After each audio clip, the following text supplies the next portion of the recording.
Hello and welcome to Mr. Moore's World.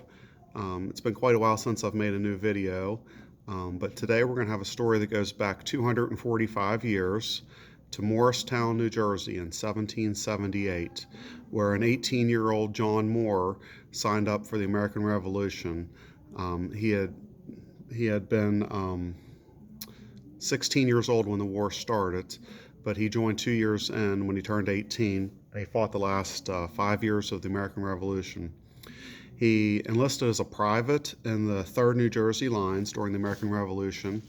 This group became very famous for some of the battles they fought in. Also, they got the name the New Jersey Blues because of the uniforms they wore, because they were blue, obviously because they were from New Jersey. But from the family history in 1886, that was written by Seth Moore, a grandson of John Moore. He said that John Moore soldiered the last 5 years in the American Revolutionary War. He was a Minuteman in the New Jersey Blues. At one time in the war, he was the only man that was awake, so he was doing guard duty at night, lookout duty. He walked out a piece of water and saw the British had them nearly surrounded. He walked up all he could and cut back through the British 3 times to urge the drowsy and weary patriots out. He here got the praise of saving the American army. The regiment saw action at the Battle of Valcour Island, New York Campaign, Battle of Monmouth, Sullivan Expedition, Battle of Springfield, Battle of Brandywine, and the Battle of Germantown. After fighting, and when the Americans won the Revolution, so we need to be very thankful for the Americans winning the Revolution, otherwise we'd still serve the King of England, be a colony of England.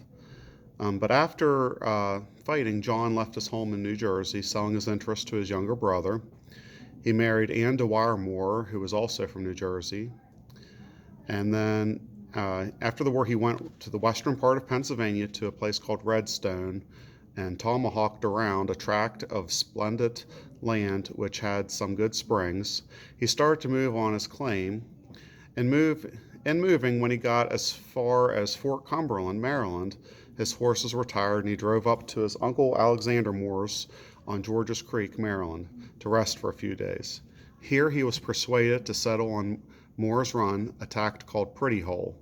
This is the present-day Barton, Maryland, and a hollow then known as Moore's Run. Today we know the area is Potomac Hollow. There was no pictures of John Moore that I know of, but here is a picture of his gravestone that's in an area called Pretty Hole. It's a family cemetery. Most of the graves up there are unmarked. They're just stones, but he was granted this because of fighting in the American Revolution. So you're kind of probably wondering why a middle school math teacher is telling you about this historic event. We are celebrating the 250th anniversary of America coming up in 2026. But also, because I was able to trace back my family heritage to John Moore, who turns out to be my great-great-great-great-grandfather, I was able to join a group called the Sons of the American Revolution. I've been in that group for about 5.5 years, and the last 2.5 years I've been the president of that group. But one of the things we do is we have educational contests, and every year that I've been in the group, we've done a 5th grade poster contest. It changes each year from a Revolutionary War event to a Revolutionary War person. This year is a Revolutionary War person, and every year except for one, we've had winners at the state of Maryland.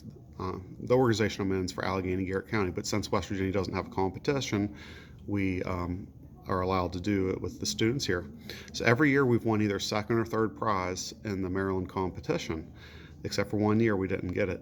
I'd like to get 1st place though, so this is just an introductory video. I just want to tell you to get thinking, because we're going to have these due probably about April 1st. So what your job is for the poster contest is to think of someone that you could make a poster about.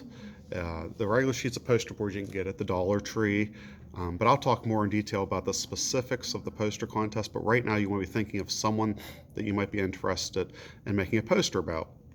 I'm going to give you some ideas, but there are tons of other people. If you Google, if you look up, maybe you had a family member, and if you do have a family member, when you turn 18, you could join the Sons of the American Revolution. But anyway, of course, you have George Washington, Benjamin Franklin, Thomas Jefferson, Marquis de Lafayette is very important. Patrick Henry, Henry Knox was in charge of the cannons. Crispus Attucks, he was a very famous African American. Ethan Allen, Paul Revere, Mary Hayes, that's a good one for the girls. Samuel Adams, John Hancock, Alexander Hamilton, Thomas Hutchison, Elijah Clark, Phyllis Wheatley, Salem Poor, John Lawrence, Joseph Warren, Governor Morris, Joseph Reed, Martha Washington. I had Benedict Arnold. Hold on here. I wouldn't pick Benedict Arnold. But Roger Sherman.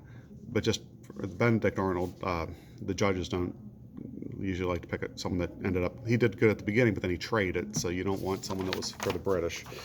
But there's plenty more people you can pick. So that's for the poster contest. And then also, last year I started a contest for 6th through 8th graders.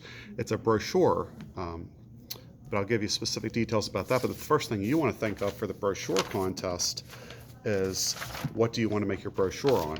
Now, it's supposed to be a persuasive, written like a persuasive essay, but each flap of the brochure has something different and specific I'll go over in a new video. But it's got to be persuasive, and you got to pick one of the 5 founding documents of America to make yours on. So you can make it on the Articles of Confederation, the Declaration of Independence, the Constitution, the Federalist Papers, or the Bill of Rights. So I want you to be thinking about that, and I'm going to be posting another video soon to Mr. Moore's World YouTube channel that'll give you the specifics, and I'll attach the paper form that you go by to know that you're doing it right. And if you have any questions, you can also see me. But I'll be posting another video with the specifics. This was more of an introductory video, but we got to start thinking about this because these are going to be due April 1st. All right, see you next time, guys.